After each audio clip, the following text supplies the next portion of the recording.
Kadarating lang ni Dominic sa plantation house. Nang magsimulang pumatak ang ulan, agad niyang ibinalik sa kwadra ang kabayo at pinuntahan sa kusina si Nanay Martha na naabutan niyang abala sa pagluluto ng pagkain para sa hapunan. "Mabutit hindi ka naabutan ng ulan sa daan." Bati ng ginang. "Gusto mo na bang kumain? Luto na itong kare-kare.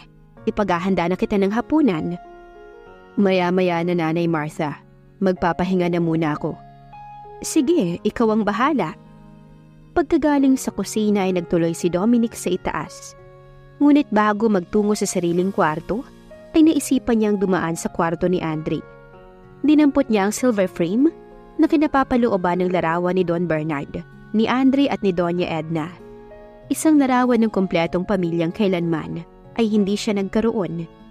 Natatandaan pa ni Dominic kung paanong kinainggitan niya ang mga sandaling masayang magkasama ang tatlo. Kung paanong sa tuwinay, mayroong isang ama at isang ina na nagpapadama ng pagmamahal kay Andre. Kaibahan sa nakalakihan niyang mag-isang inaalagaan ng namayapang ina, at ang pagmamahal ng isang amay naramdaman niya lamang nang wala na ang kanyang ina. Pero kung iniisip ni Andre na mas naging masaya siya nung doon na patirahin ng ama sa asyenda, ay nagkakamali ito. Hindi hamak na mas maligaya siya noon sa piling ng ina, kahit nakatira lamang sila sa isang maliit na kubo, kaysa sa isang malaking bahay na hindi siya kailanman magkakaroon ng katahimikan.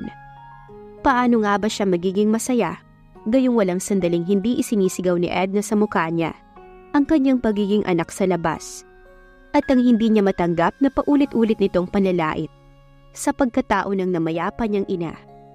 Idagdag pa ang pagmamaltrato sa kanya ng babae sa tuwing hindi nakikita ni Don Bernard. Ang masasakit na salitang hindi niya makayaang lunukin, at ang halos ay pagbilang nito ng bawat butil ng kaning kinakain. Kaya wala siyang maisip na dahilan upang si Andre pang mainggit sa kanya. Lalo na ang isipin nitong higit siyang maswerte kaysa rito. Ibinalik niya sa ibabaw ng night table ang silver frame, kasunod ang isang malalim na buntong hininga. Sa susunod na mga araw, ay muli silang magkakaharap ni Andre. At ngayon pa lamang, ay dapat na niyang ihanda ang sarili sa isang komprontasyong hindi maiiwasang hindi mamagitan sa kanilang magkapatid. Paglabas ng kwarto ng kapatid, ay saka pa lamang siya nagtuloy sa sariling kwarto. Pagpasok ay agad siyang naupo sa single sofa na nasa isang tabi, at inalis ang suot na sapatos. Isinandal niya ang likod sa sandalan ng upuan, at ipinikit ang mga mata kasabay ng paghilot sa magkabilang sentido. Kung tutuusin, tama ang lahat ng mga sinabi ni Nanay Martha. Malaki ang kaibahang magagawa ng pagkakaroon niya ng pamilya sa buhay niya. Ngayong wala nang inaasikaso kundi ang hasyenda. It would have been different kung pag-uwi niya sa hapon ay may isang asawang sasalubong at personal na mag-aasikaso sa mga pangangailangan niya. At siyak agad mawawala ang kanyang pagod kung may mga anak na mag-uunahan sa pagsalubong sa kanya. Pero gustuhin man niyang lumagay sa tahimik sa mga panahong ito'y hindi maaari. Pagkat gaya nga ng sinabi niya kay Nanay Martha, hindi pa niya nakikita ang babaeng pakakasalan niya. Ang babaeng magiging ina ng kanyang magiging mga anak. Kapag dumating ang panahong makita niya ang babaeng yun, kahit ano pa ang mangyari, hindi na niya ito pakakawalan pa. Sigurado ka bang ngayon darating kapatid mo at ang kanyang nobya, Dominic? Paniniyak na tanong ni Nanay Martha habang inaayos sa mga pagkain sa mesa. Sa utos si Dominic ay naghanda ito para sa isang munting salo-salo. Kahit papaano'y nais ng binatang paghandaan ang pagdating ng kapatid na 3 taon din niyang hindi nakita. Walang nakasaad sa sulat kung anong oras darating si Andre, kasama ang nobya nito. Si Dominic na lamang ang nagpalagay na bago mananghali ay naroon na mga ito. Gayunpaman, kanina pa lamang na bagong sumisikat ang araw, ay pinaabangan na niya kay Tatay Raul sa bungad ng hasyenda ang dalawa. Ipinadala niya sa matanda ang pick-up kung sakaling walang dalang sasakyan ng mga ito. Talagang napakaswerte ni Andre sa pagkakaroon ng isang kapatid na katulad mo, Dominic. Kung sa iba nangyari ang nangyari sa inyo, aba tiyak na wala na ang kanyang mana. Pero dahil nga mabait ka, kahit 3 taong hindi nagpakita si Andre ay nakahanda ka pa ring ibigay ang manang iniwan sa kanya ni Don Bernard. Ang para kay Andre ay para sa kanya talaga, Nanay Martha. Isa pa kung tutuusin, siya ang mahigit na karapatan sa mga ari-ariang naiwan ng papa. Ana diyan naman ako hindi sasang-ayon sa sinabi mo. Pareho lamang kayong anak ni Don Bernard. Kaya pantay ang mga karapatan ninyo sa ari-ari ang naiwan dito. Higit na malaki ang minana ni Andre, Nanay Martha. Dahil sa kanya rin napunta ang dapat ay kabahagi ng kanyang mama. Pero hindi ko iniisip yon. Tama na sa akin ang maski papaano'y magkaroon ako ng bahagi rito sa asyenda. Parang hindi ako makapaniwala na may tao pa palang katulad mo, Dominic. Talagang napakaswerte ng kapatid mo. Isang tipid ng ngiti ang tinugon ni Dominic sa sinabi ng ginang. Kaalinsabay nooy narinig nila ang ugong ng parating na sasakyan at kasunod ay ang paghinto niyon sa driveway. Naku, haya na siguro sila. Kita sa mukha ni Nanay Martha ang kasiyahan. Sa palagay ko hoy, sila na nga yan. Casual lamang nasabi ni Dominic. Iniwan niya ang ginang sa komedor. Tuloy-tuloy na lumabas sa sala at tinungo ang pintuan. Careful. Narinig niyang sabi ni Andre sa babaeng inaalalayan nito pababa ng sasakyan. Nakuyuko ang babae at natatakpan ng malapad na katawan ng binata. Kaya hindi niya agad na makita ang mukha nito. Welcome back, Andre. Wika ni Dominic sa seryosong tono, pagharap ng kapatid. Obviously, sa suot nitong fatig na pantalon at combat shoes, ay natuloy rin ang kagustuhan nitong maging isang pulis. Bagkus ng ngiti ay kunot ng noo ang sinalubong ng binata sa kanya. Hindi niya iyon ikinasaya, ngunit hindi rin ikinalungkot. Inaasahan na niyang hindi magiging isang masayang reunion ang muli nilang pagkikita ni Andre. Hello, dear brother. Anitong nasa tinig pa rin ang disgustong huli niyang narinig 5 years ago. Mukhang nahiyang ka sa ilang taong paghahari-harian sa asyenda. You look good. Better than the last time I saw you. Hindi ka pa rin nagbabago, Andre. Aniya sa malumanay na tono. Hindi na pinatulan ng sinabi ng kapatid upang wag nang humaba pa. Gayon pa may hindi niya napigil ang sarili sa pagiging sarkastiko. But your taste has changed. Dugtong niya at ibinaling ang mga mata sa babaeng tila nahihiyang nakatayo sa tabi nito. Isang morenang babae na itim ang lagpas balikat na buhok. Maganda ngunit simpleng-simple ang kaanyuan. Taliwa sa anyo ni Lenny at ng iba pang mga babaeng nagkaroon ng kaugnayan kay Andre nung una. Ang hindi maunawaan ni Dominic ay kung bakit bigla na lamang bumilis ang pintig ng kanyang puso nang sandaling magtama ang mga paningin nila. At sa saglit na pagsulyap dito ng tingin, ay agad niyang napansin ang maamo nitong muka at nangungusap na mga mata. At least, malayong-malayo sa taste mo, hindi ba? Ani Andre na may inis sa tono upang ipakita marahil na pag-aari na nito ang babaeng hinapit sa baywang ang huli. By the way, this is Celine. Ipinakilala ni Andre ang babae na may pagmamalaki kaya natitiyak ni Dominic na seryoso ang kapatid sa pagkakataong ito. Hindi katulad noon kay Lenny na kung hindi pa ang babae mismo ang nagtungo sa asyenda ay hindi pa nila ito makikilalang nobya ng binata. Hello? Kiming bati ni Celine sa kanya. Hindi na kita dapat pang ipakilala kay Celine dahil kilalang kilala ka na niya. Madalas kitang ikwento sa kanya bago ko pa siya iyain dito. Sa tono ng pananalita ni Andre ay mahuhulahang hindi maganda ang mga kwentong ipinarating nito sa dalaga. I hope hindi ako magkaroon ng masamang impression sa paningin mo. Biro ni Dominic, gayon may nanatiling seryoso. Napangiwi siya sa naging reaksyon ng babae. Naputol sa pag-uusap ang dalawa nang dumating mula sa likuran ni Dominic si Nanay Martha. Andre! Bulalas nito. Ala kumusta ka na? Mabuti naman ho, Nanay Martha. Tugon ng binata na lumambot ang anyo nang makita ito. Siya nga pala si Celine, girlfriend ko. Nako kaganda pala ng nobya mo Anang matanda na tapat sa tinura nito. Hinagod na may paghangang pagtingin si Celine na naging dahilan marahil para pamulahan ng mga pisngi ang dalaga. Nakangiti itong hindi inaalis ang pagkakahawak sa braso ng nobyo. Bagay na bagay kaming dalawa, hindi ba, Nanay Martha? May pagmamalaking sabi ni Andre at tinapunan ng ngiti ang nobya. Abay, oo naman. Hiba magsasabing hindi kayo bagay sa isa't isa. Pero teka, bago ko malibang sa pagkukwentuhan sa inyo, halina, kumain na muna tayo at nakahanda ng pagkain. Siya nga pala, Nanay Martha. Bakit wala yata ang papa? Kunot ang noong tanong ni Andre habang iginigiya si Celine papasok sa malapad na pinto. Si Dominic na tumabi upang bigyang daan ang mga ito ay malinaw na narinig ang tanong ng kapatid. Nakita niya nang napasulyap sa direksyon niya si Nanay Martha na para bang nagpapasaklolo. Nang marahan siyang umiling ay naunawaan ng matanda ang nais niyang mangyari. Nanahimik na lamang ito na sinadyang baliwalain ang pag-uusisa ni Andre tungkol sa ama. Nagpatiuna sa komedor kaya hindi na nagkaroon ng pagkakataon ng binata na magtanong pa.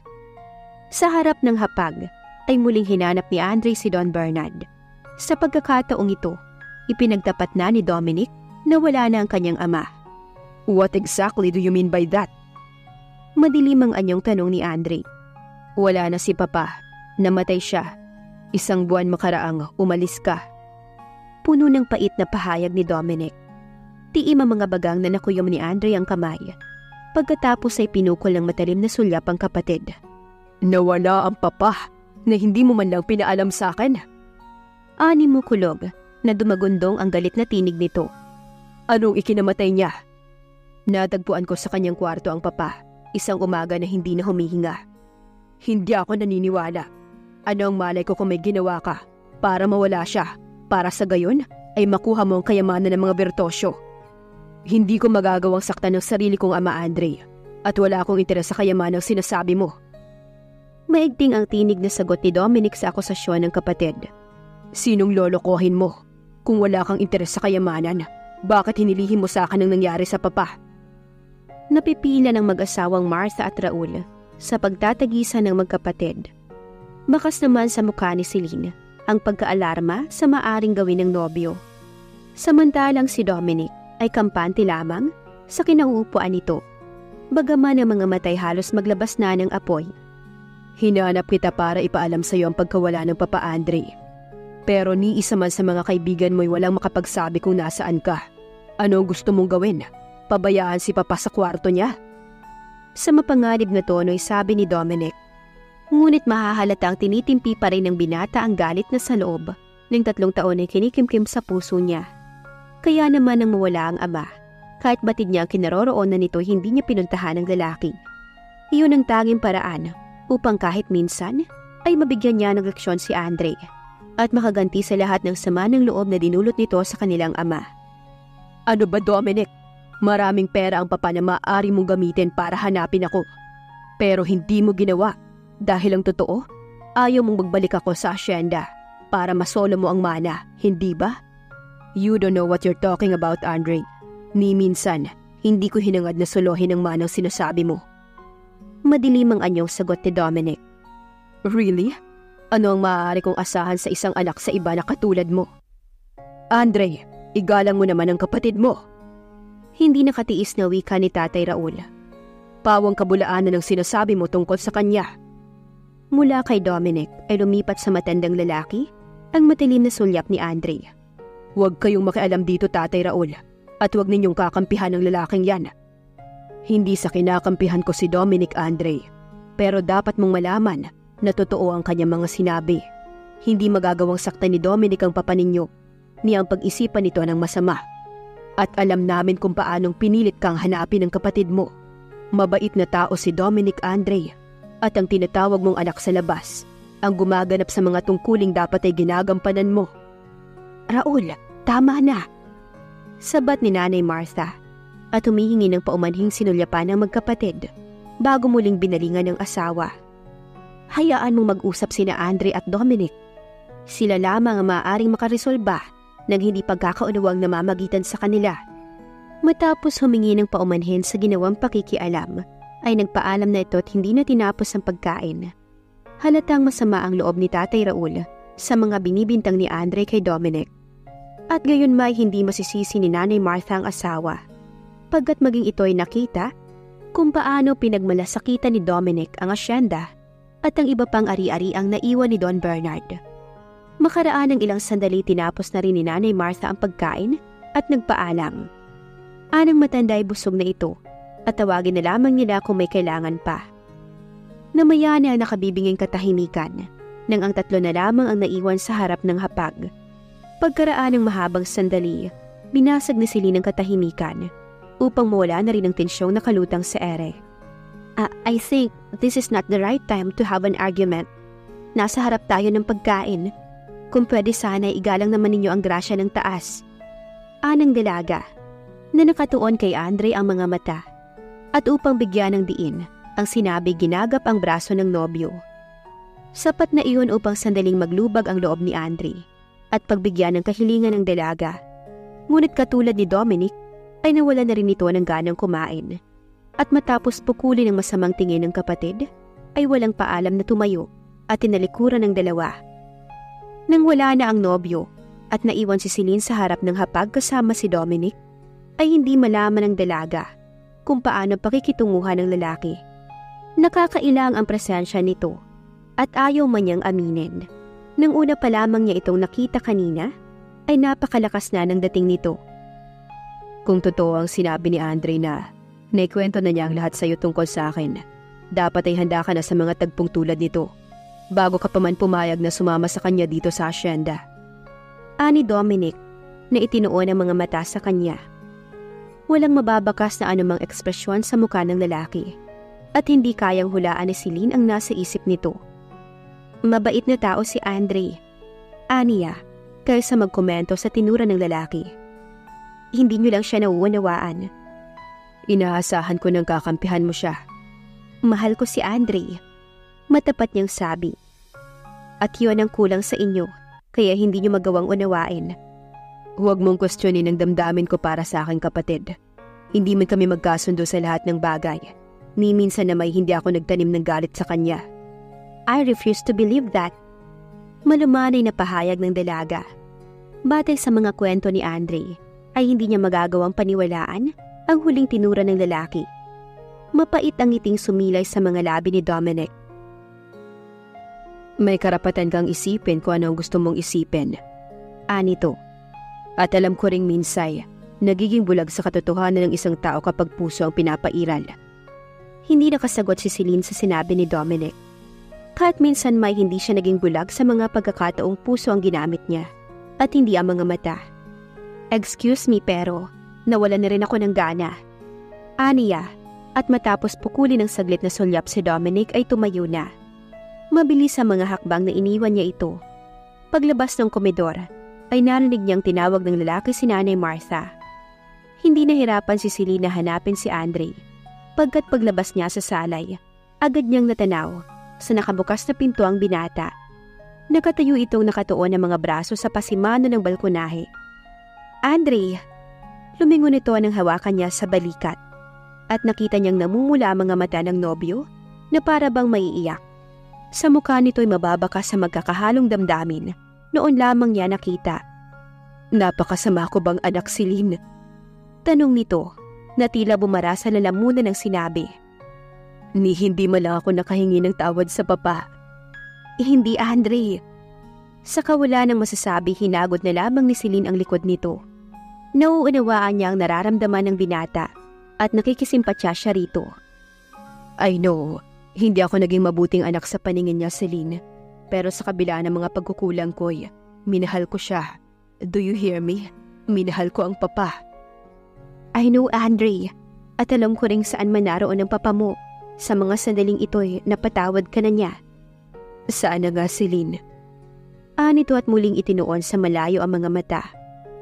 Pero saan na nasabi ko sa kanyang, mahal ko siya, noong mga panahong naririnig pa niya ako. Kahit anong gawin mo'y, hindi mo na maibabalik ang lahat sa dati, Andre. You have to go on with your life, na hindi dala-dala ang guilt sa iyong konsensya. Isang malalim na buntong hininga ang pinakawala ni Andre, bago marahang hinawakan ang mga palad ni Celine, at buong pagmamahal na hinagkan. Anong gagawin ko kung wala ka? Masuyong tanong nito. You changed my life, and I love you for that. I love you too, Andre. That's why I want you to know that I'm always here for you. Always? Nakangiti ng tanong ng binata. Naglalaro ang ngiti sa mga mata nito, sa kabila ng lungkot na mababakas pa rin doon. And forever, aniya, at hindi tumutol ng yakapin nito. Doon pa man ay dahan-dahang bumaba ang mukha ni Andre at haggan siya. Wala siyang nagawa kundi ipikit ang mga mata at damhin ang masuyong halik nito. Ilang ulit na rin siyang nahagga ni Andre. Mula nang formal niya itong sagutin, may 2 buwan nang nakalilipas. Ngayon ay alam ko nang magiging masaya ang pagbabakasyon ko rito sa asyenda dahil kasama kita. Anang binata at hinaplos ang kanyang pisngi. Matamis ang ngiting hinagka ni Celine ang palad nito. Kinagabihan, habang tinatanaw ang malawak na lupaing sakop ng Hacienda Bertosio, mula sa bintana ng guest room, ay maraming ideya ang naglaro sa imahinasyon ng dalaga. The place was perfect, at sa palagay ni Celine, ay matatapos niya ang isang magandang kwento habang naririto sila ng nobyo. Kung suswertihin, makakapagsumiti siya ng kwento sa kanyang editor pagbalik niya sa Maynila. Paano kaya pakikisamahan ni Celine si Dominic? At dito na po nagtatapos ang kabanata ng ating kwento. Please like, share, subscribe for more updates. Maraming salamat po.